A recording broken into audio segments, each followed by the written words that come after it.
बच्चों, आज हम फ्लूइड मैकेनिक्स का चैप्टर स्टार्ट करेंगे। फ्लूइड मैकेनिक्स है ना, anything that can flow is fluid. तो देखिए, फ्लूइड की डेफिनेशन बड़ी ही सिंपल है। Anything that can flow is fluid, है ना। तो basically fluid is that state of material और substances. Fluid is that state, fluid is that state of material or substances, material or substances, fluid is that state of material or substances that can flow.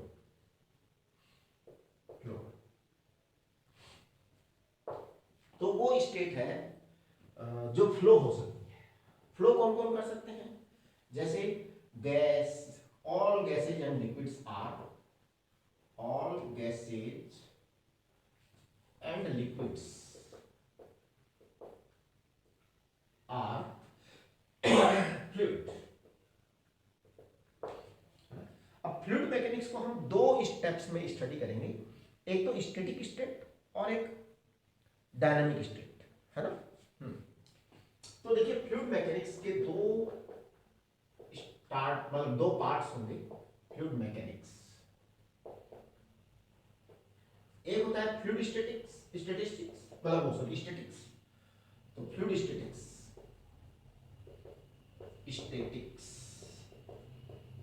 इसमें जो fluid है वो static होता है ना? तो fluid is static और उसकी स्पीड जीरो होती है, चलता नहीं है ना। Fluid is content not moving, तो हम बात करेंगे स्टैटिक्स की, राइट। एक होता है हाइड्रोडायनामिक्स, है ना, जब फ्लूइड मूव कर रहा होता है, मोशन, तो वो डायनामिक्स और हाइड्रोडायनामिक्स, तो फ्लूइड डायनामिक्स और हाइड्रोडायनामिक्स बोलते हैं उसको, है ना। अगर पानी है तो हाइड्रोडायनामिक्स बोलते हैं, अदरवाइज फ्लूइड डायनामिक्स बोलते हैं। डायनामिक्स, आप बात को समझिए। यहां v इक्वल टू 0 है और यहां v is not equal to 0 है। फ्लूइड डायनामिक्स में अगर हमारे पास वाटर है तो फिर जो है उसको हम हाइड्रोडायनामिक्स बोलते हैं। अगर यहां पे मान लीजिए वाटर है तो उसको हाइड्रोस्टैटिक्स बोलते हैं। हमारे पास ज्यादातर जो है ना पानी होता है, तो इसको कभी कभी हाइड्रोस्टैटिक्स बोल दिया जाए तो आप समझ लेना कि ये फ्लूइड वही है, फ्लूइड स्टैटिक्स ही है ना। हाँ, हाइड्रोस्टैटिक्स बोल दिया जाए तो आप समझना कि फ्लूइड स्टैटिक्स ही है। स्टैटिक्स, इसको आप हाइड्रोडायनामिक्स बोलेंगे, हाइड्रोडायनामिक्स।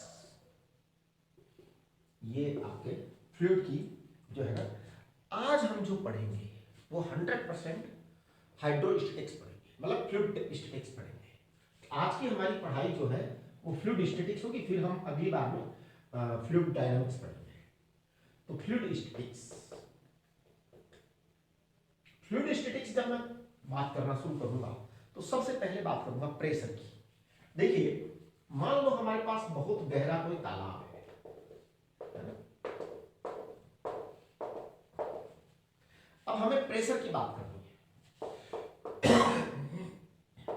तो देखो, पी नॉट एटमॉस्फेरिक प्रेशर तो हमेशा ही इस दुनिया में मौजूद होता है, यहां वहां जहां कहां मत पूछो, कहां सब जगह एटमॉस्फेरिक प्रेशर होता है। अब अगर हम इसमें H डेप्थ तक चले जाए, मान लो H इसकी डेप्थ है सपोज, तो यहां पर जो प्रेशर आने वाला है वो मैं आपको पहले ही बता चुका हूं कि वो आएगा P नॉट प्लस H रो जी, ये आएगा। ये कैलकुलेशन मैं आपको करवा चुका हूं पहले एक बार, जो है इस कैलकुलेशन को मैं दोबारा कर देता हूं, है ना, कि क्या है। P नॉट तो भैया है ही, देखो प्रेस उसके ऊपर है तो वो तो हम सबके ऊपर है, हम सबके ऊपर है। जैसे मेरे सिर पर इस समय क्या प्रेशर लग रहा है? इस समय मेरे सिर पर क्या है बताओ? एटमॉस्फेरिक प्रेशर है, पूरे एटमॉस्फेयर का प्रेशर मेरे सिर पर है। अब अगर मान लो मैं अपने सिर पर कुछ रख लूं, है ना, कुछ रख लूं, कोई वजन रख लूं, कोई डिब्बा रख लूं, कोई बॉक्स रख लूं, तो क्या होगा? उस बॉक्स का प्रेशर और आ जाएगा, ऐड हो जाएगा, है ना। तो देखिए मैं पी नॉट तो लिख चुका हूँ, अब मैं एच रो जी को डिफाइन कर रहा हूँ। तो प्रेशर जो आता है उसे हम कहते हैं फोर्स अपॉन एरिया। अगर मान लो मैं केवल mg की बात कर रहा हूँ, इसको हम कहते हैं पी एक्स्ट्रा। पी नॉट तो हमेशा ही है, पी एक्स्ट्रा है, mg अपॉन एरिया। अब mg को क्या बोलेंगे, mg को बोलेंगे volume into density upon area. Volume को क्या बोलेंगे, A H rho G upon area. इसको हम बोलेंगे एच रो जी। ये आपका एक्स्ट्रा प्रेशर है और ये हमेशा ही पाया जाएगा, हमेशा ही पाया जाएगा, ठीक है। चलिए अब हम थोड़ा सा फ्लूइड वगैरह की बातें तो हम करेंगे, लेकिन कुछ टर्म्स को डिफाइन कर दें, क्योंकि एग्जाम्स में बहुत बार वो टर्म्स आ जाती है और परेशान हो जाता है बच्चा, उन टर्म्स को पकड़ नहीं पाता, ठीक है ना। तो देखो सबसे पहले मैं बात करूंगा डेंसिटी की। आप कहेंगे सर डेंसिटी की क्या बात कर रहे हो आप, ये डेंसिटी भैया बहुत इंपॉर्टेंट चीज है ना। हम डेंसिटी को बड़ा सिंपल बोल देंगे, मास अपॉन वॉल्यूम, राइट। आपको अलग अलग तरह की डेंसिटी पढ़ाई थी, linear density mass upon length, surface density mass upon area, right. आज हमने केवल वॉल्यूम डेंसिटी की बात करनी है, लेकिन इस वॉल्यूम डेंसिटी से ज्यादा इंपॉर्टेंट एक टर्म है रिलेटिव डेंसिटी। हाँ ये बहुत इंपॉर्टेंट टर्म है, क्योंकि बहुत बार वो रिलेटिव डेंसिटी वर्ड बोलते हैं। अब ये रिलेटिव डेंसिटी बोलते थे, इसी को कभी कभी स्पेसिफिक डेंसिटी भी बोलते हैं। हाँ जी, इसी का नाम स्पेसिफिक डेंसिटी भी होता है। अब रिलेटिव डेंसिटी और स्पेसिफिक डेंसिटी इसमें क्या करते हैं, वाटर के रेस्पेक्ट में लेते हैं, वाटर के रेस्पेक्ट में लेते हैं। तो देखिए रिलेटिव डेंसिटी, रिलेटिव डेंसिटी को हम कहेंगे rho relative, that is what, density of material, density of material of any material, density of any material upon density of water, density of water at 0 degree Celsius. हाँ जी ये बड़ी important बात है। कोई भी डेंसिटी हो, जब भी आपको स्पेसिफिक डेंसिटी दी जाए तो आप ये मान के चलिए कि ये ratio of the density of water है। अब देखिए मैं आपको यहां पर एक बात बता देना चाह रहा हूं, density of water at 0 degree Celsius it is 1 ग्राम पर cubic centimetre.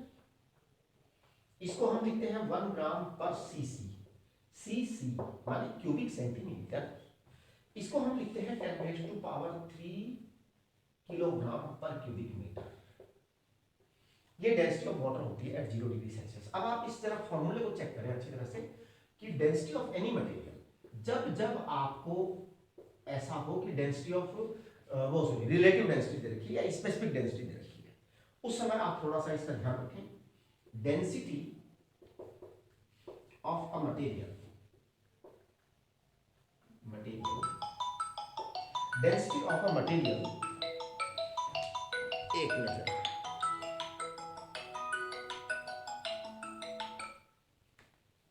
Density of a material is, density of a material is product of relative density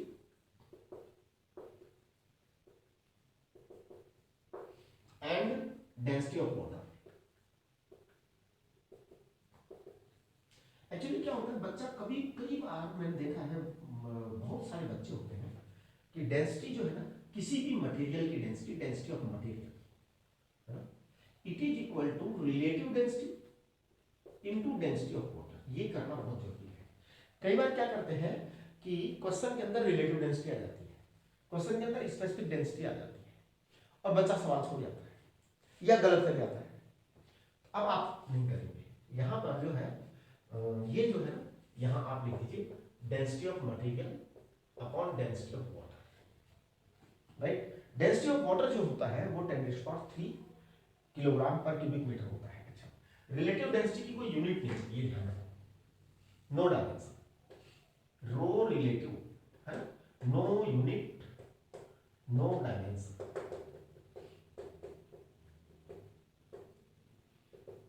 लेकिन डेंसिटी की डायमेंशन होती है। यहाँ पर मैं इतना ध्यान इसलिए दे रहा हूँ कि मेनी अ टाइम्स क्वेश्चन आता है, वो कह देते हैं रिलेटिव डेंसिटी 3 है, अब वो क्या करता है 3 ही लिख करके कैलकुलेशन कर जाता है, जबकि उसको 10⁻³ से मल्टीप्लाई करना पड़ता है। हाँ, ये बहुत देखा मैंने बच्चों को, और जबरदस्ती सारा ज्ञान होते हुए नेगेटिव मार्किंग हो जाती है। देखो अगर बच्चा सवाल छोड़ के आता है, उसको कुछ ना आवे और सवाल छोड़ जाए तो मुझे बिल्कुल दुख नहीं होता, लेकिन आवे सब कुछ और फिर सवाल गलत कर गए, ये बहुत दुख का विषय होता है। इसलिए मैं इन चीज़ों का बड़ा ध्यान रखता हूँ, ठीक है ना। अभी अपन बात करेंगे आगे इससे। हाँ जी बच्चों ध्यान दीजिए, स्पेसिफिक ग्रेविटी एक टर्म और आती है एग्जाम में, वो भी रिलेटिव डेंसिटी ही है ना, तो आप इसको भी बहुत इंपॉर्टेंट मान करके नोट कर लीजिए। स्पेसिफिक ग्रेविटी कई बार बोल देंगे वो स्पेसिफिक ग्रेविटी, तो it is also relative density, it is also relative density है ना। और आपको वही करना है कि 10⁻³ से मल्टीप्लाई करके आपकी एक्चुअल डेंसिटी आएगी बॉडी उसकी मटेरियल की, जो भी मटेरियल है।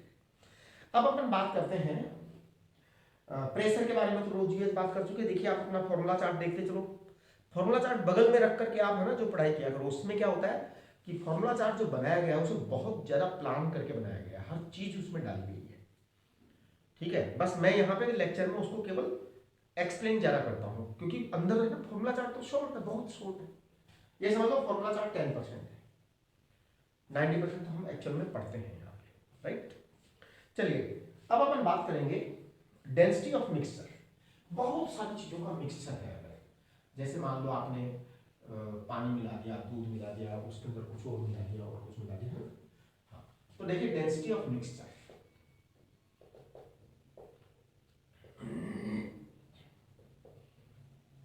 अब देखिए बहुत सारे मटेरियल की मिक्सचर की डेंसिटी है, तो डी मिक्स, इसको पता है मैं क्या बोलूंगा density of mixture, m1 plus m2 plus mn upon v1 plus v2 plus vn, ये सारा volume, total mass upon total volume. Concept है total mass upon total volume, ये आपकी मिक्सचर की डेंसिटी है। इसको पता है हम क्या लिख सकते हैं, इसको हम और ऐसे लिख सकते हैं, ρ1 v1 प्लस ρ2 v2, समझ गए ना, ρn vn upon v1 plus v2 plus vn, that is total mass upon total volume, right. ये आपका डेंसिटी ऑफ मिक्सचर आ गया। अब देखिए कुछ बातें यहाँ पे लिखी हुई हैं, जैसे रेलवे ट्रैक्स के बीच में डिस्टेंस रखी जाती है ना, लार्ज साइज वुडन और ये रख दिया जाता है। अब देखो रेलवे ट्रैक्स में डिस्टेंस तो रखी जाती है, लेकिन आपने देखा होगा कि रेलवे लाइन के नीचे स्लीपर्स लगे रहते हैं। ये स्लीपर्स का काम क्या है, आपको पता है स्लीपर्स क्या काम करते हैं? स्लीपर्स काम ये करते हैं कि जो बेस एरिया है उसे बढ़ा देते हैं, और वो बेस एरिया बढ़ाने का रिजल्ट क्या निकलता है कि प्रेशर जो है ना वो डिस्ट्रीब्यूट हो जाता है। प्रेशर डिस्ट्रीब्यूट हो जाने से जो पर यूनिट एरिया पर प्रेशर लगता है, ट्रेन चलती है तो वो बहुत कम हो जाता है। इससे क्या होता है कि जो जमीन होती है वो अपनी जगह बनी रहती है। नहीं तो अगर रेलवे लाइन केवल सीधी बिछा दी जाए ना जमीन के ऊपर तो अंदर घुस जाएगी, तो थोड़ा सा जो है ना ये ध्यान रखा जाता है। शार्प नाइफ, हाँ जी, धारदार चाकू से जल्दी से कटती हैं चीजें, क्यों? क्योंकि शार्प नाइफ जो होता है वो उसका जो एरिया ऑफ कांटेक्ट होता है बहुत कम होता है, बहुत कम होता है, तो प्रेशर बहुत ज्यादा होता है, इसलिए ज्यादा जल्दी से चीजें कट जाती हैं, करेक्ट। अब चलिए अब हम बात करेंगे गेज प्रेशर के बारे में। गेज प्रेशर के बारे में देखो बच्चों, अभी मैंने आपको थोड़ी देर पहले आज एक चीज पढ़ाई थी, मैं उसी चीज पर वापस आ रहा हूं। गेज प्रेशर, एक बार देखना गेज की स्पेलिंग जो है यही है गेज प्रेशर। तो देखिए गेज प्रेशर अभी मैंने थोड़ी देर पहले आपको पढ़ा दिया था, पता है क्या पढ़ाया था मैंने ये पढ़ाया था P pressure equal to P not plus P extra. ये जो एक्स्ट्रा है ना यही गेज प्रेशर है, यही गेज प्रेशर है। तो जैसे मान लो किसी स्थान पर, किसी जगह पर, किसी पर्टिकुलर पॉइंट पर या किसी पर्टिकुलर लेवल पर दो प्रेशर लग रहे हैं, एक तो एटमॉस्फेरिक प्रेशर और एक मान लो उसके ऊपर कुछ है मटेरियल है, लिक्विड है, वाटर है, जो भी है उसे हम कहते हैं गेज प्रेशर। तो देखिए फंडामेंटली मैं पी को अभी थोड़ी देर पहले मैंने बोला था P not plus H rho जी बोला था। ये जो एच रो जी है ना इसी का नाम गेज प्रेशर है। तो gauge pressure is actually total pressure minus P not atmospheric pressure. ये गेज प्रेशर है। गेज प्रेशर को मेजर करने के लिए जो चीज हम काम में लेते हैं उसे हम कहते हैं मैनोमीटर। उसका नाम मैनोमीटर है। तो देखो manometer is a simple device. Manometer is used to find gauge pressure. आप बात को समझिए। Manometer use to find gauge pressure. Gauge pressure का पता लगाने के लिए मैनोमीटर काम में लेते हैं। ठीक है, तो चलिए जैसे देखो ये आपका जो है ना यहां पर ये आपका सपोज एक कोई वो है बॉक्स है, या मतलब मान लो कोई इसमें ये कंटेनर है, इस कंटेनर में गैस भरी है, कोई गैस नहीं। अब मुझे इस गैस का प्रेशर पता करना है, तो I want to find out this pressure, है ना, इस प्रेशर का पता लगाना है। तो पता है क्या करूंगा मैं, यहां से एक ट्यूब लूंगा और उस ट्यूब को ऐसे कर दूंगा और उस ट्यूब को ऐसे कर दूंगा और ऐसे कर दूंगा। मतलब ट्यूब मैंने ऊपर तक चढ़ा दी है।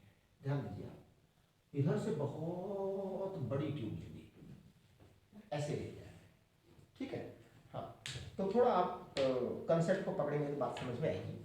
मैं थोड़ा डिफरेंटली जो है ना वो ले रहा हूँ। अब आपके सामने दो तरह की सिचुएशन बनती है। अगर इसमें प्रेशर बहुत ज़्यादा है, इसके अंदर प्रेशर ज़्यादा है, तो क्या होगा सोचो। इसमें गैस खूब जम के भरी हुई है, तो यहाँ इसमें हम क्या करते हैं, एक लिक्विड डालते हैं। ठीक है, अगर गैस ज़्यादा भरी हुई है तो इधर से लिक्विड नीचे हो जाएगा प्रेशर के कारण। ये देखो, ये मैं रेड पेन से बना रहा हूं,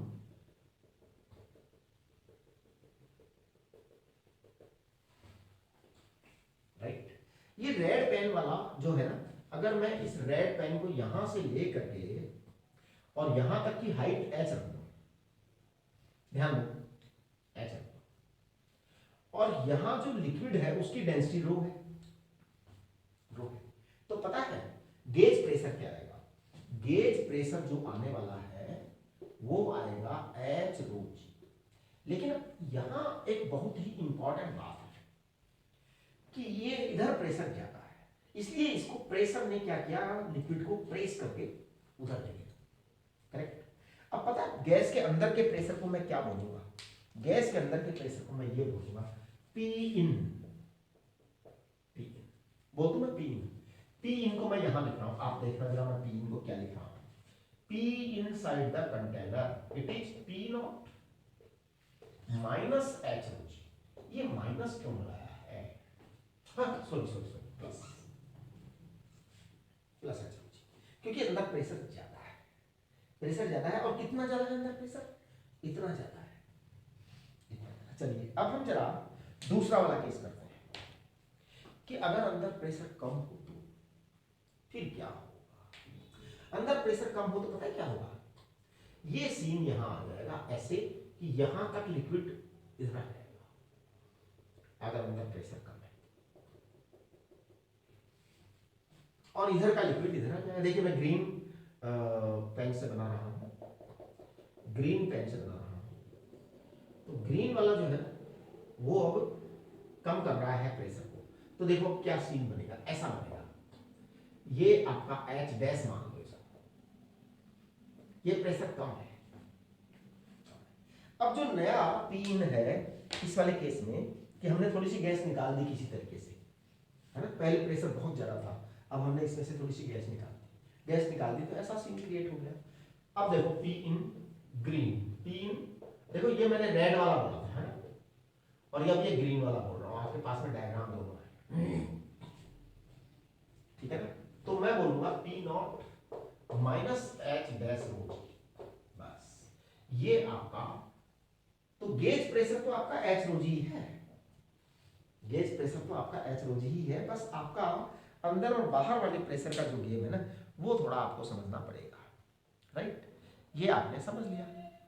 अब आप देखो किसी भी जो है ना लेक में या तालाब में जो प्रेशर होता है वो तो P not plus H rho जी होता है, वो आपने पहले ही पढ़ा लिया, मैंने पढ़ा दिया था, आर्किमिडीज लॉ को तो मैंने प्रूव भी कर दिया था, आज दोबारा करेंगे, है ना। अब हम बात करेंगे कि अगर मेरे पास एक डिब्बा है और इसमें मैंने लिक्विड भर रखा है, लिक्विड भर रखा है ना।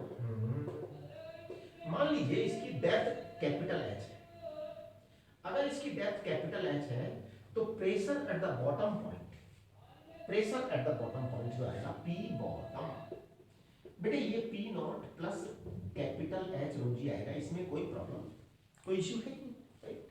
अब अगर मैं इसको अपवर्ड एक्सीलरेशन दे दूं कि it is moving up with acceleration a, पूरे को एक्सीलरेशन ए से अप मूव कर दूं, तो जो आपका प्रेशर आएगा, pressure b for the upward motion, ये आएगा P not plus capital H rho g plus a. ये आपका वही कंसेप्ट लग रहा है जो हम लिफ्ट में लगाते थे। लिफ्ट में क्या होता था, ए ऊपर की तरफ जा रहा होता था तो हमारा वेट बढ़ जाता था, वही चीज है। अगर ये एक्सेलरेशन डाउनवर्ड जा रहा है तो आपका pressure b down side motion के कारण जो आएगा वो P not plus capital H rho g minus a आएगा, जी माइनस ए आएगा, करेक्ट। ये आपका जो है आना ही आना है। अब मैं आपको एक कैलकुलेशन करने जा रहा हूं कि अगर हमारे पास एक कंटेनर है, उसको हम थोड़ा लेफ्ट या राइट चला देंगे तो क्या हालात बनेंगे, राइट। और इसके अलावा रोलिंग वाली बात भी मैं करूंगा, है ना, फिर हम बैरोमीटर वगैरह पढ़ेंगे। ओके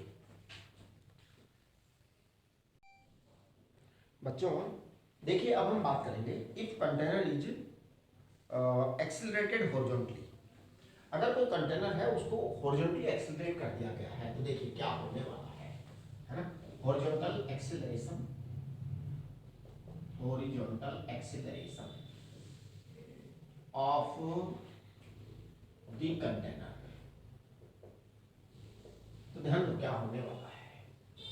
जैसे मान लो ये आपके पास में कोई कंटेनर है, इसमें मान लो लिक्विड भरा हुआ है, रेस्ट पर है, नो मोशन, तो आपका ये हॉरिजॉन्टल है ना। मेरा डायग्राम में हो सकता है शायद ठीक ना हो, थोड़ा सा थोड़ा टेढ़ा लग बना देता हूँ ऐसे, है ना, ऐसे कर देता हूँ। आप लोग जानते हैं मेरे को, तो इसलिए नाराज मत हुआ करो, मेरे से नाराज मत हुआ करो।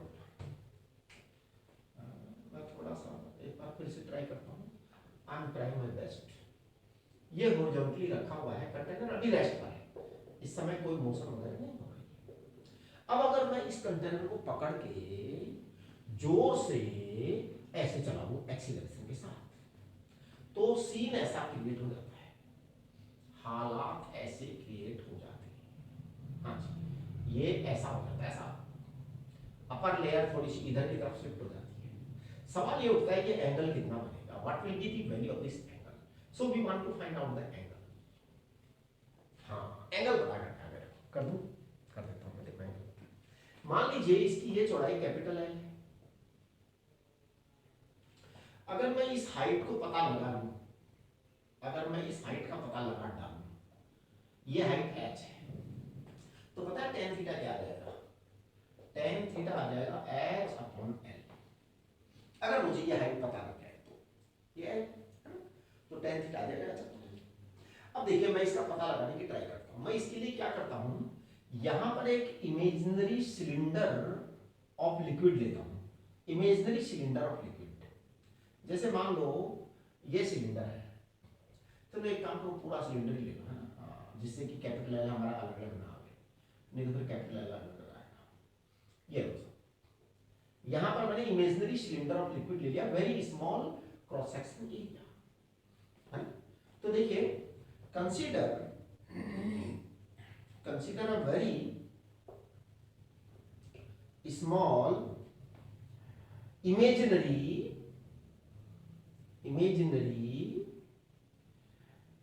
लिक्विड सिलेंडर, देखो क्या क्या लिखा हूं मैं, आप थोड़ा ध्यान रखना। Consider a very small imaginary liquid cylinder of very small area A बहुत छोटा सा एरिया ऐसा, हमने उसका सिलेंडर ले लिया है, राइट। अब ये आपका H है, देखिए यहां पर प्रेशर कितना है P नॉट, यहां पर प्रेशर कितना है P नॉट, लिक्विड के बाहर सब जगह प्रेशर P नॉट है, एटमॉस्फेरिक प्रेशर है ना। अब मैं इसका नाम रख देता हूं A और इसका नाम रख देता हूं B, राइट। तो देखिए pressure at point A it is equal to P not plus H rho G, pressure at point A is P not plus H rho G। अच्छा, फोर्स एट पॉइंट A कितना आएगा, force at point A आएगा pressure at point A into cross section area, right. Now pressure at point B it is equal to P not plus 0, क्योंकि वहां पर कोई height ही नहीं है, मतलब ये बहुत छोटा सा है जी, इसके पास नहीं है, वो तो दिखाया है मैंने इतना बड़ा, ये इतना बड़ा एरिया तो मैंने आपको दिखाया माइक्रोस्कोप से देख करके, हाँ माइक्रोस्कोप से देखा है तब इतना बड़ा दिखता है, बाकी तो पता है क्या बहुत छोटा सा है, बहुत छोटा है जी, हाँ दिखता ही नहीं आंख से, ये P नॉट है। अब देखो एफ बी, इसको कहूंगा pressure at point B into area. अब इधर की तरफ P A F A pressure है, एफ ए फोर्स है, इधर की तरफ एफ बी फोर्स है। तो देखो जी नेट फोर्स कितना है एलिमेंटल सिलेंडर पर, net force on elemental cylinder, या तो स्कूल वाले पूछते हैं, हाँ ये वाली चीज जो मैं आपको पढ़ा रहा हूँ ये स्कूल में पूछते हैं teacher, net force on elemental cylinder. तो net force on elemental cylinder F equal to आ जाएगा F a minus F b, F a minus F b है P not plus H rho g into a minus P not into a, ये लो जी, हाँ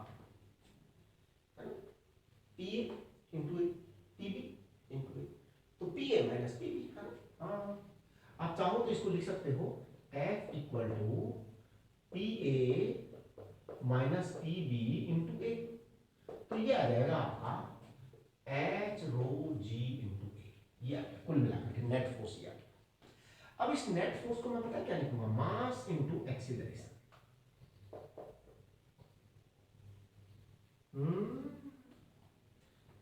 P not into area, ओहो अच्छा अब एक्सीलरेशन को हमें अलग लिखना पड़ेगा ना, ओके ओके ओके, हाँ इसका एक्सेलरेशन आप कैपिटल ए लो, नहीं तो वो हो जाएगा ना, कंफ्यूजन हो जाएगा, हम स्मॉल ए से स्मॉल ए काट देंगे, भाई स्मॉल ए को हमने इसका क्रॉस सेक्शन एरिया माना है, एक्सेलरेशन को कुछ अलग मानोगे, हाँ अगर आपने एक्सेलरेशन को भी स्मॉल ए मान लिया और क्रॉस सेक्शन एरिया को भी स्मॉल ए मान लिया तो क्या होगा, बैंड बच जाएगी, खत्म, फिर क्या करोगे, कुछ नहीं मुश्किल मारोगे एम मास इनटू एक्सेलरेशन। तो अब देखिए ये है H rho G into A, this is force, we want acceleration. तो देखिए मैं एलिमेंटल सिलेंडर का मास लिख रहा हूं, मास होता है वॉल्यूम इनटू डेंसिटी, चलिए वॉल्यूम बता रहा हूं मैं आपको, वॉल्यूम होता है क्रॉस सेक्शन एरिया इनटू लंबाई इनटू रो इनटू ए, बराबर आ जाएगा एच रो जी ए, हाँ अब मैं इस ए से इस ए को काट देता हूँ, काट दिया, काट देता हूँ है ना, रो से रो को भी काट देता हूँ, काट दिया, हाँ ओके। अब मुझे एक्सीलरेशन चाहिए, तो ये एक्सीलरेशन आ गया है आपका H g sorry H g upon L, ये एक्सीलरेशन आ गया, ये एक्सीलरेशन है। अब आप देखो a upon g it is equal to H upon L आ गया, ये आपका tan थीटा है, ये आपका tan थीटा है। इसका मतलब आप चाहें तो अगर आपको एक्सीलरेशन दे रखा है और जी दे रखा है तो आपका एच आ जाएगा, है ना। तो देखिए H equal to L tan theta आप चाहे तो, और अगर मान लो आपको एच दे रखा है तो आप ए भी निकाल सकते हैं, a equal to g tan theta, एक ही बात, एक्सीलरेशन है ये, जी टेन थीटा। ये आपका जो है ना मूवमेंट के अंदर जब आपका ये मोशन में है तब क्या हाल है वो है। अब देखिए अपना नेक्स्ट टॉपिक है रोटेटिंग वेसल। एक उसके अंदर हमने लिक्विड भरा और उसको घुमा दिया जोर से, है ना। रोटेटिंग वेसल में है क्या कि एक कंटेनर है, कंटेनर में हमने लिक्विड भरा और उसको घुमा दिया, है ना। तो कैसा सरफेस बनता है, एक मिनट जस्ट मोमेंट, ठीक है। तो ध्यान दीजिए, एक जैसे मान लो ये सिलिंड्रिकल कंटेनर है ना? और इसमें मान लो मैंने ऐसे लिक्विड भर दिया, अभी रेस्ट पर है, अभी ये मौसम में नहीं है, रेस्ट पर है, मैंने ऐसा लिक्विड भर दिया। अब ये इसकी एक्सिस ऑफ सेंट्रल एक्सिस है, आपकी कहीं सेंट्रल एक्सिस है, ओके। अब हम इसको घुमा दे रहे हैं, हाँ जी, कंटेनर को घुमा दे रहे हैं, ओमेगा स्पीड से घुमा दीजिए। जब मैं इसको ओमेगा स्पीड से घुमाऊंगा तो देखिए इस लिक्विड सरफेस का हालात कुछ ऐसे हो जाएंगे। आप लोग थोड़ा सा ध्यान दीजिए, यार थोड़ा ठीक से बनाओ ना, है ना। एक मिनट जरा, लिक्विड सरफेस के हालात कुछ ऐसे हो जाते हैं, ऐसा हाल हो जाता है ना। मैं इसको मिटा देता हूँ यहाँ से, जब घूमते हैं तो फिर ऐसा हालात हो जाता है, ठीक है। ये आपका जो है ना लिक्विड सरफेस ऐसी हो जाती है, इस सरफेस को कहते हैं paraboloidal surface, paraboloidal surface, paraboloidal surface, है ना। तो पैराबोलॉइडल सरफेस है। अब हमने क्या किया है कि इस पैराबोलॉइडल सरफेस पर एक पार्टिकल ले लेता हूं, वाटर पार्टिकल। सपोज मैं इस वाले पॉइंट का नाम 0 0 रख देता हूं, दिस इज ओरिजिन। अब यहां पर एक पार्टिकल ले रहा हूं मैं, इसके कोऑर्डिनेट एक्स वाई है। तो कंसीडर अ फ्लूइड पार्टिकल, है ना। Fluid, it can be any kind of the fluid, why we should take only water, है ना। Consider a fluid particle at x1। अब देखिए मैं यहां पर एक टेंजेंट ड्रॉ कर रहा हूं इसके ऊपर, ये जो पैराबोलॉइडल सरफेस है ना, मैं इस पर एक टेंजेंट ड्रॉ कर रहा हूं। So please look at the tangent, tangent पर ध्यान दीजिए सभी बच्चे, मैं टेंजेंट ड्रॉ कर रहा हूं, करेक्ट। ये आपका निश्चित रूप से x एक्सिस के अलोंग हो गया, correct. So this is x axis, देखिए मैं यहां बना देता हूं x एक्सिस, ये x एक्सिस, ये x एक्सिस के पैरेलल लाइन, करेक्ट। इस एंगल को हम कह रहे हैं theta, angle made by the tangent with x direction. तो theta is angle made by the tangent with x direction, correct. अब मैं कहता हूं कि इसका शायद सेंटर ऑफ कर्वेचर यहां होगा कहीं, तो इसको हम रेडियल लाइन बोल सकते हैं, that is the centre of curvature. Radial line और सेंटर ऑफ कर्वेचर जो होता है, रेडियल लाइन और टेंजेंट में एंगल कितना होता है, 90 डिग्री। तो ये आपका नॉर्मल है, यहां पर क्या है, नॉर्मल है, नॉर्मल, अब मैं कहता हूं अगर ये एंगल थीटा है ना तो शायद ये एंगल थीटा होगा, करेक्ट। और ये एंगल 90 माइनस थीटा होगा इधर, और ये होगा थीटा। तो मैं इस एन का नॉर्मल का ये वाला कंपोनेंट बोलूंगा एन cos थीटा, ये वाला कंपोनेंट बोलूंगा एन sin थीटा। चेक करिए आप,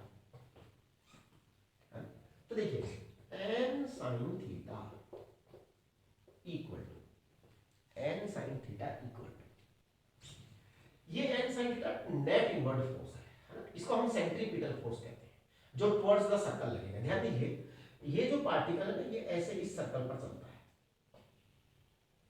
इस सर्कल पर चलता है, समझने की कोशिश करिए बार बार। ये जो आपका है इसको आपने घुमाया घुमाया, सारे पार्टिकल सर्कुलर मोशन थे। अब हमने इस पार्टिकल को लिया था सर्कुलर मोशन, ये है। अच्छा, इस पार्टिकल की सर्कुलर मोशन की रेडियस x है, इधर है क्योंकि x y कोऑर्डिनेट है।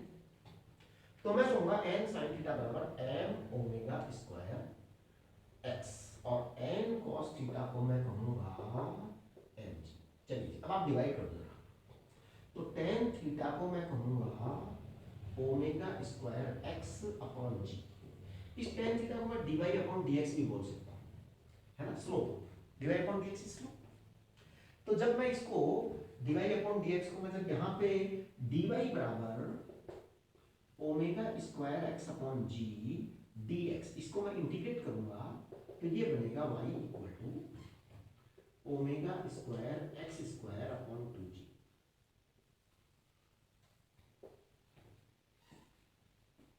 ये है वाई। तो Y proportional to X square है, वाई प्रोपोर्शनल टू क्या है, एक्स स्क्वायर है। इसका मतलब ये पैराबोला है जी, पैराबोलाइडल सरफेस बोलते हैं, वो चारों तरफ से ऐसा अगर मैं क्रॉस सेक्शन लूंगा तो पैराबोला होगा, पैराबोला, राइट। ये आपकी जो है, अब अगली बात हम करेंगे बैरोमीटर की। बैरोमीटर के बाद में हम बॉयंसी और आर्किमिडीज लॉ करेंगे, और कल हम इक्वेशन ऑफ कॉन्टिन्यूटी और बर्नौलीज थ्योरम पढ़ेंगे। Equation of continuity and Bernoulli's theorem बहुत इंपॉर्टेंट है, बहुत इंपॉर्टेंट है, तो उसके बारे में हम कल बात करेंगे, राइट। तो कल आपका ये चैप्टर जो है मुझे लगता है कि दी एंड हो जाएगा कल, है ना। चलिए ठीक है, ओके, तो आज की नमस्ते कर लेते हैं।